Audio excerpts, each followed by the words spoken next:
Nous retrouvons le journaliste Francisco Napokura, directeur de publication de Tampa Express, et le président de l'Alliance Jeunesse Développement, Kosigan à côté. Pour la suite, au Burkina Faso, plus de 2300 écoles ont fermé depuis le début des attaques en janvier 2016. Des chiffres annoncés par le gouvernement burkinabé qui précise que ces dernières semaines, 36 écoles ont fermé après l'attaque de l'Amdamol dans le Sahel qui avait fait 18 morts. Alors, on donne la parole au président. Président, 2300 écoles ont fermé depuis 2016, précise les informations. Cela veut dire que ces attaques ont des répercussions sur même l'éducation au Burkina Faso.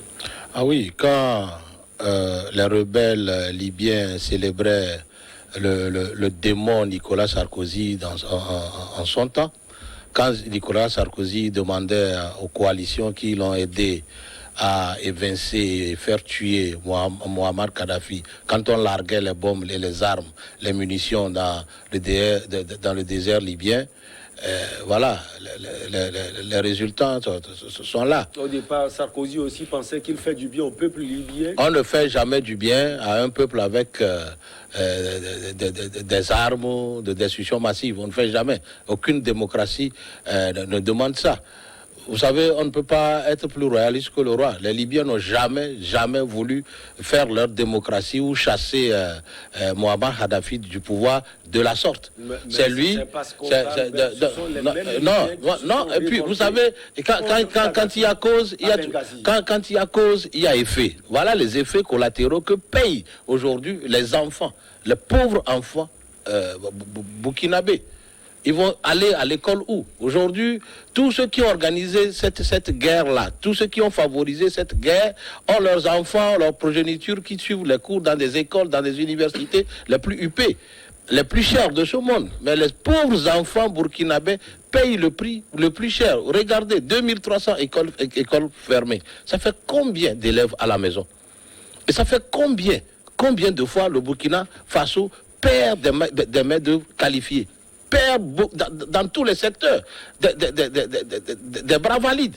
Parce qu'un enfant qui n'est pas éduqué est une perte pour la nation. Ça, ce n'est pas un enfant, ce n'est pas deux. C'est des milliers qui sont à la maison. Et plus grave encore, déplacés. D'autres ont quitté leur milieu à cause de tout ce que font ces bandits anti-urbanés, qui sont entretenus par la France. Sinon, ils trouvent les armes où? Maintenant, le problème, c'est quoi? L'État a pris une décision responsable. On ne peut pas aussi laisser les enseignants se faire tuer par ces djihadistes-là. Puisque ces bandits anti-urbanés disent qu'ils ne veulent pas de l'école dans ces milieux-là. Et je ne sais pas quel Dieu et où c'est écrit dans quel Coran ou dans quelle Bible que l'école n'est pas compatible avec la foi musulmane ou la foi chrétienne. Je ne vois pas où c'est écrit. Alors il va falloir que l'État burkinabé, en dehors de fermer ces écoles-là, prenne des dispositions pour que dans un futur proche, l'autorité de l'État puisse contrôler toutes ces parties qui subissent aujourd'hui la fermeture d'écoles, afin que l'État puisse redéployer les enseignants pour que ces élèves retrouvent les classes. Ils ne demandent que ça. C'est malheureux. Vous voyez le nombre. L'UNICEF même crie déjà. L'UNICEF crie parce que c'est insoutenable. Et dans tout ça, je vois le Burkina Faso livré à lui-même. Le Burkina Faso livré à lui-même. Il n'y a aucune force. Personne n'en parle plus. Tout le monde a les yeux braqués sur Assimi Goïta au Mali. Mais voilà les conséquences fâcheuses de ce djihadisme-là, de ce terrorisme. Alors, est-ce que ceux qui soutiennent ces bandits anti-urbanés, ceux qui, alors, les approvisionnent, pensent un peu au mal qu'ils font à la société africaine? C'est aussi ça la réalité. Aujourd'hui, c'est des médecins. C'est des grands ministres, c'est des grands chercheurs qui sont à la maison, qui peut-être ne retrouveront plus jamais l'école. Alors je crois que ce n'est plus l'affaire du Burkina Faso seul, mais ça doit être l'affaire de la CEDEAO, l'affaire du communauté internationale, qui doit penser au devenir de ces enfants qui aujourd'hui, malgré eux, restent à la maison. On parle de 2369 établissements fermés, affectant 325 245 élèves et 10 408 enseignants avec 623 établissements endommagés. Francisco Napokura, le bilan est lourd. Pour l'éducation, bien sûr. Oui, le bilan est très lourd. Hein? Depuis longtemps, ce n'est pas seulement hier. Et depuis longtemps, dans ces zones djihadistes, les écoles sont victimes d'attaques. Les écoles, on attaque les écoles, on attaque les églises et on attaque même les mosquées. Et on ne sait pas par quelle croyance, de quelle croyance se revendiquent les djihadistes. Même on attaque les agriculteurs. Qu'on tue, on égorge les agriculteurs. Donc ce n'est pas un problème singulier au Burkina, mais c'est dans toute la zone où il y a le terrorisme, le djihadisme, parce que quand vous prenez également le Niger, dans la zone des 4 frontières, là, vous prenez le Mali et les zones comme les Gao et autres, où les gens se sont installés et qui disent qu'ils ne veulent pas l'école. Et vous prenez également de l'autre, même en Afghanistan, qui est l'Afghanistan qui a été récupéré par aujourd'hui les talibans également, on limite l'accès à l'école. Alors que le même djihadisme qui casse les télévisions, les djihadistes qui cassent les postes téléviseurs, qui disent que les enfants ne doivent pas aller à l'école, à l'éducation, ils ont besoin de médecins. Eux-mêmes, ils regardent la télé. Même quand vous prenez aujourd'hui la technique de communication de Al Jazeera, sinon des groupes djihadistes, la technique de communication a beaucoup évolué. Au départ, et dans le temps, c'était des cassettes qu'il fallait donner à une radio ou à une télé pour aller diffuser. Mais aujourd'hui, ils utilisent l'Internet. Ils utilisent le Facebook pour recruter. Mais le Facebook, ce n'est pas créé par des tarés. Non, mais écoutez, le Facebook, et vous savez, au départ, les groupes djihadistes et terroristes n'évoluaient qu'en arabe. Mais aujourd'hui, ils échangent en anglais, ils échangent en français et en russe et partout.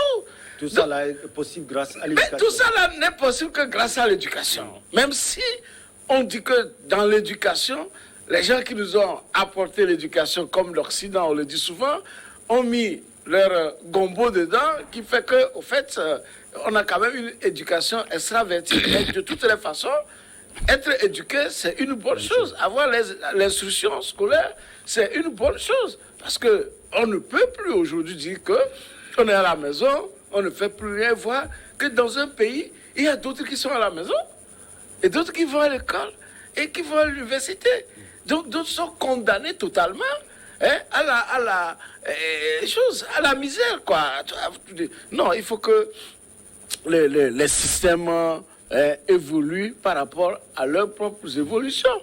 Ils ne vont plus en chameau pour faire la guerre. C'est par les armes. Aujourd'hui, pour mettre les bombes improvisées dont on parle, il faut être réfléchi, il faut aller à l'école pour pouvoir pratiquer, disons, un camp militaire. Est-ce que vous voyez? Donc, cette histoire aujourd'hui du Burkina, c'est pratiquement toute la zone et qu'il faut y penser. L'Occident a imposé la guerre à l'Afrique. Ils ont imposé la guerre parce qu'ils ont les moyens et ils les déversent tous les jours. La dernière fois, je vous ai dit ici que j'étais resté ébahi lorsque la force militaire Barkhane française a aligné des colonnes de camions et d'armements depuis le Burkina et depuis la Côte d'Ivoire, le port de la Côte d'Ivoire, Abidjan, qui traverse le Burkina, qui traverse le Niger, jusqu'à aller aboutir au Mali. Et que ça n'a pas été attaqué par... C'est-à-dire que, ne serait-ce que... Bon, là même, je peux dire, un cervelé djihadiste qui va dire, ok, mais cela regarde, c'est la main nue, c'est les populations qui s'amassent et qui empêchent les choses. Donc, quand vous voyez ce que les gens ont... ils ont sur leur plan ce qu'ils sont en train de faire. Parce que les armes qui nous viennent, les armes sont fabriquées en Occident, aux États-Unis, et en France, en Allemagne, pourquoi pas en Israël, en Russie, et partout, en Israël. Donc, vraiment, ce qui est en train d'arriver au Burkina et à toutes ces zones-là, ces gens doivent réfléchir. Kaboré doit réfléchir par rapport à ce qu'il faut faire. Est-ce qu'il faut aller chercher Blaise Compaoré comme lui-même? Il ne veut pas, alors que selon ce que les gens disent autour de lui, et que j'avais dit ici qu'en écoutant son avocat principal sur RFI, c'est comme si Blaise savait ce qui est en train d'arriver. C'est comme c'est lui qui est en train de mener la guerre contre le Burkina, son propre pays. Donc quand on dit Kaboré, il a fait un premier mandat. Normalement, son premier mandat devait être un mandat de réconciliation. Mais ils ont voulu en faire un mandat de justice. Et voilà, dans les Djendéré qu'on dit qu'ils avaient la même mise sur la sécurité, ils sont en prison. Les Djibril Bassolé, ils sont poursuivis. On est même allé dissoudre cette unité qui fait face souvent. Oui, mais ce qui est bizarre, lui-même, il était un garde du système. Mais pourquoi il a agi ainsi? C'est ça qui n'est pas compréhensible. Pourquoi il a agi ainsi? Pourquoi il ne peut pas travailler avec... À côté, la Guinée, on est en train de faire rentrer les opposants. On est en train de faire rentrer les anciens présidents. D'accord? Mais pourquoi? On n'a pas empêché à Blaise Compaoré de rentrer au pays. Il n'a qu'à rentrer. Oui, mais il y a un signal d'abord que celui qui est à la tête du pouvoir doit envoyer. Parce que ce que Kaboré n'est pas en train de comprendre, c'est que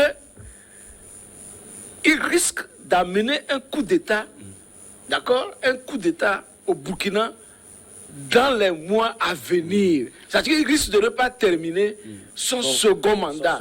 S'ils avaient pu bien faire son premier mandat en faisant le coaching, le casting, au moment où le djihadisme était en train de se développer, de voir est-ce que celui-là peut venir m'aider à résoudre le problème, il aurait réussi son deuxième mandat. Maintenant, là, il est en train de tout perdre, tout faux. En tout cas, les gens disent que l'actuel Premier ministre, Lassina Zerbo, serait très proche de Djibril Bassolé, l'ancien... Vous savez, je vous ai dit entre-temps ici qu'il faudrait que le Burkina Faso tire leçon sur la manière dont l'Afrique du Sud a organisé sa commission vérité, justice et réconciliation.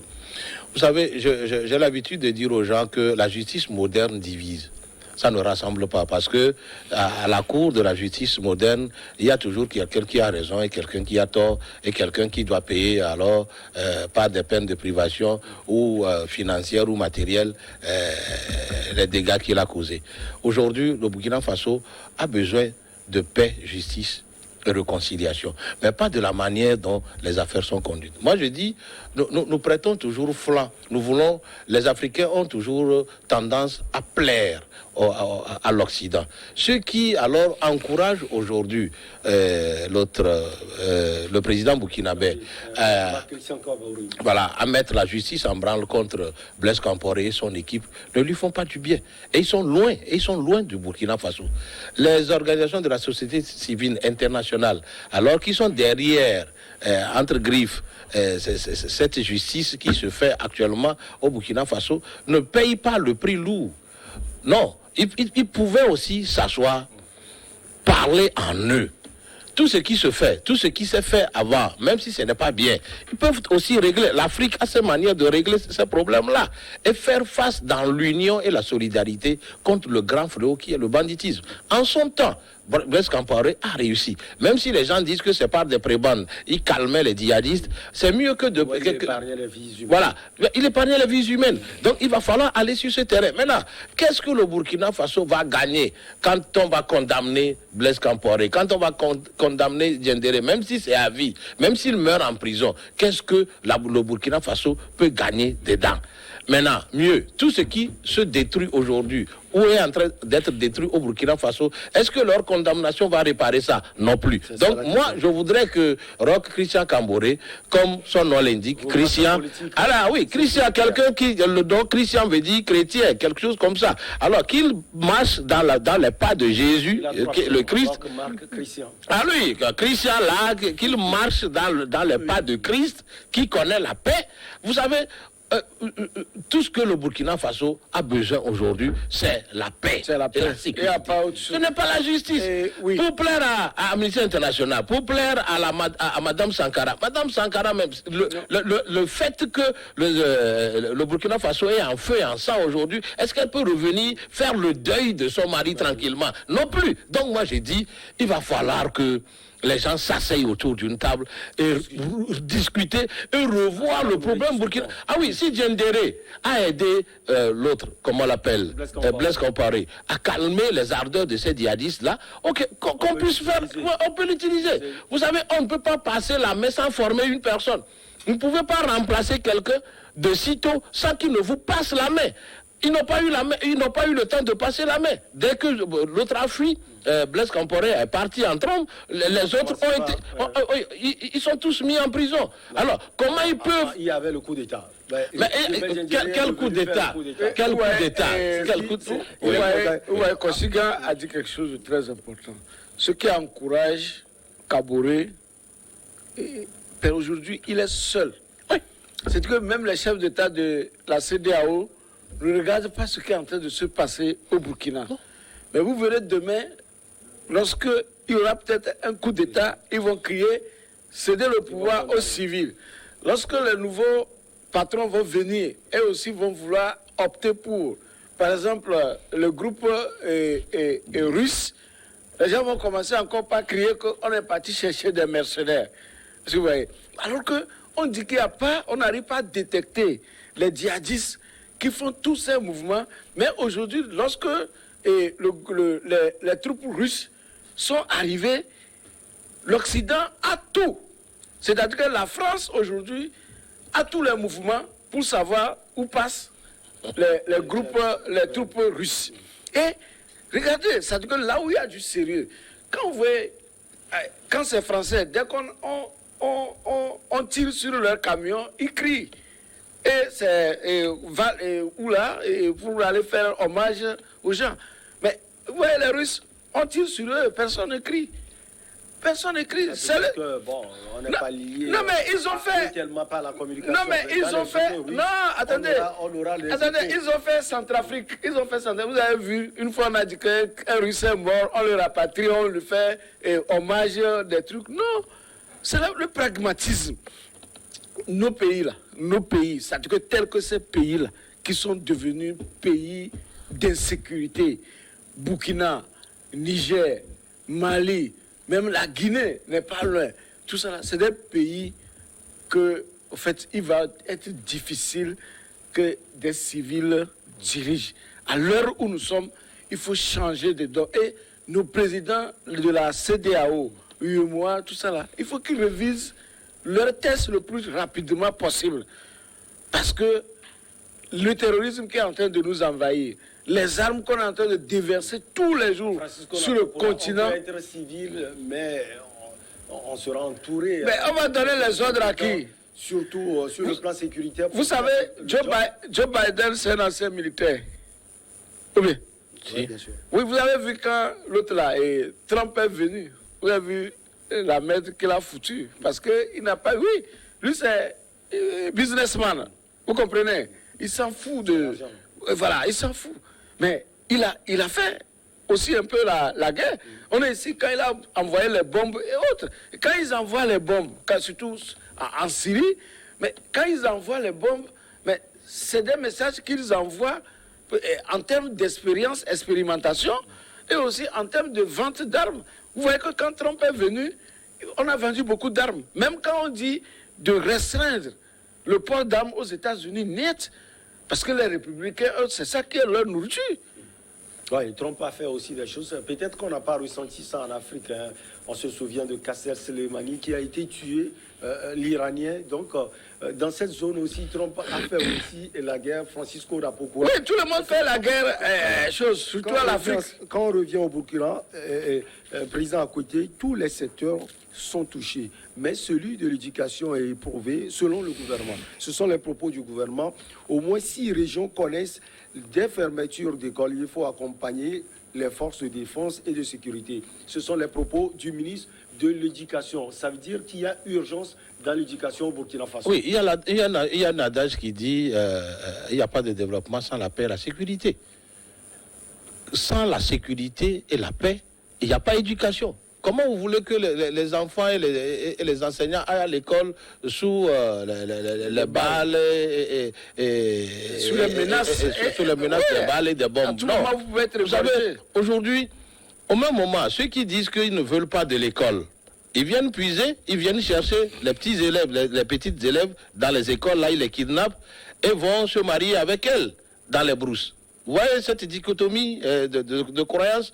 Les gens qui disent non, la jeune fille ne doit pas aller à l'école. Quand on vient kidnapper cette jeune fille-là, on va la violer et la prendre comme femme. Vous voyez cette dichotomie? Alors, c'est des gens qui combattent tous les fronts. C'est pourquoi j'ai dit, il est aujourd'hui très idoine que Roch Christian Kaboré puisse fermer ses oreilles à ses amis, à ses occidentaux qui lui demandent de juger Kamporé. On n'est pas encore sur ce stade. Il faut sortir de ça. Il faut sortir de ça et sécuriser d'abord le pays. Vous savez, lui-même, il était un cadre dans l'administration de Blaise Kamporé. Il a vu comment il a fait. Quand on dit de se réconcilier, on n'a pas dit d'oublier les gens qui sont morts. Pas de la justice, oui, en quelque sorte, pas les gens qui sont morts. Il faut que les gens aident aussi. Parce que quand je prends par exemple le petit frère de Kamporé, qui est bien gardé, François, qui est bien gardé par la France, parce que on a dit de l'extrader au Burkina, Diendéré est là-bas, et chose. Oui, Diendéré, il est en prison. En prison. Ouais. Personne ne l'a arraché. Bassolé également. Oui, personne ne les a crucifiés. On dit de venir pour rendre compte de ce que vous avez fait. C'est très important. Les gens peuvent venir rendre compte et qu'on puisse leur faire peut-être la mission. On parle de procédure judiciaire. On ne peut pas dire que la France garde François Kamporé. Non, vous savez, quand les procédures judiciaires, ce n'est pas Gbagbo là. On ne l'a pas pris ici pour envoyer ce pays. Ce n'est pas la France qui a aidé. On dit maintenant, envoyez-nous le nôtre. Envoyez-nous le nôtre. Ceci là commis les crimes. Envoyez-nous les nôtres pour qu'ils nous disent comment est-ce que les gens là ont disparu. Il faut quand même qu'on sache de quoi ils sont morts. Même si on va pardonner, on va pardonner. Vous voulez parler surtout de votre confrère Norbert Zongo. Voilà. Vous étiez dans un développement. Oui, je soutiens ça aussi par cette preuve en France. Vous savez, il y a beaucoup de dossiers brûlants en France aujourd'hui, mais quand les avocats ou les juges demandent, souvent ils sortent un jargon pour dire l'affaire n'est pas encore déclassifiée. Même cette affaire de Thomas Sankara, c'est la fois dernière que la France a déclassifié ce dossier. Même pas tout. Même pas tout. Alors pourquoi? Ça voudrait dire que les Français ont su que ce n'est pas toute chose, ce n'est pas tous les sujets qu'il faut traiter d'une manière, je ne sais pas, hâtive, pour sauvegarder l'union. Voilà. L'union de la République. Ce n'est pas tous les dossiers qu'il faut ouvrir à temps réel pour faire plaisir aux institutions des droits de l'homme ou quoi. Non, il faut d'abord sauvegarder l'unité nationale. Vous voyez comment la France se tord de douleur quand il perd une seule personne, un seul Français, même au Mali. Vous voyez comment tous les honneurs qui leur sont donnés. Même si un Français vous savez, en otage, je ne dis pas que la mort de Thomas Sankara, je ne dis pas que la mort de Thomas Sankara et tout ce qui l'entourait dans le temps là était une bonne chose. Mais aujourd'hui, prenons le nombre qui est mort avec Thomas Sankara et tout ce que le Burkina Faso perd aujourd'hui en termes d'humains, en termes d'hommes. Tous ces enfants à la maison aujourd'hui, c'est leur avenir qui est sacrifié. Parce qu'il y en a d'autres, il y en a beaucoup parmi eux qui ne retrouveront plus jamais les bancs. Parce qu'on ne sait pas. Aujourd'hui, nous sommes... Blaise Compaoré peut proposer aussi. Écoutez-moi, on l'a dit. Il ne peut pas le faire à l'extérieur du pays. Michel, vous savez, il ne peut pas le faire à l'extérieur du pays. C'est ce que j'ai toujours dit. Que si tant est qu'il aime les Burkinabés, il peut rester là-bas et faire ce qu'il peut. Les Burkinabés même vont aller le chercher à Ménès. Maintenant que la menace continue et qu'on nous fait croire que ce n'est que lui qui peut venir régler, bon, que Kaboré lui offre le tapis rouge et qu'il vienne pour aider à résoudre le problème. Parce que ce qui est en train de se passer, je vous assure, si demain le Burkina opte pour, ou bien il y a un coup d'État au Burkina demain, et le Burkina opte pour ceux-là que les gens appellent les mercenaires russes, c'est les sauveurs aussi. Si ils optent sur ça, vous allez voir que ces djihadistes du Sahel vont se déverser sur la côte. Et nous n'aurons pas les moyens pour les contenir. C'est maintenant, normalement c'est maintenant que nos chefs d'État doivent réfléchir. S'il faut réarmer des militaires africains, c'est-à-dire que de la sous-région, pour aller aider à combattre le djihadisme au Sahel, il faut le faire. Et non attendre, être attentif parce que les gens évoluent. Il vous dit, les armes, ça continue d'être déversées sur le continent. Et on ne peut pas, peut-être, quand ils auront les drones à leur main, on est foutu. Quand ils auront les drones, la manière dont ces gens évoluent, mais c'est pas normal. Aujourd'hui, on peut dire que le Burkina est divisé en deux. Le Burkina est divisé en deux. La dernière fois, il y a 2 semaines, je crois que, comme on rentrait dans le studio, j'avais reçu les choses et les messages qu'au niveau de la douane, au niveau à l'entrée du Niger, mais les djihadistes sont venus, ils ont fusillé, ils ont brûlé, tout. Et ça, c'est nos compatriotes aussi qui prennent ces routes-là pour aller et acheminer la marchandise. C'est eux aussi qui sont sur la route. À la frontière ici, côté Burkina, il y avait eu cette histoire où ils ont tiré et choses. Donc, c'est un problème que toute l'Afrique de l'Ouest doit se réunir. Laissez cette histoire que une transition veut faire 5 ans. La transition ne peut faire que 5 ans. Même si c'est 10 ans, ça peut faire. Le problème, c'est le problème sécuritaire. Tant que ceux qui sont là peuvent trouver, un temps soit peu, la solution au problème d'insécurité, ces gens-là, c'est d'abord la première des choses dont nos pays ont besoin. On marque la pause pour le journal et on vous retrouve Francisco Napokura et Kwasiga à côté.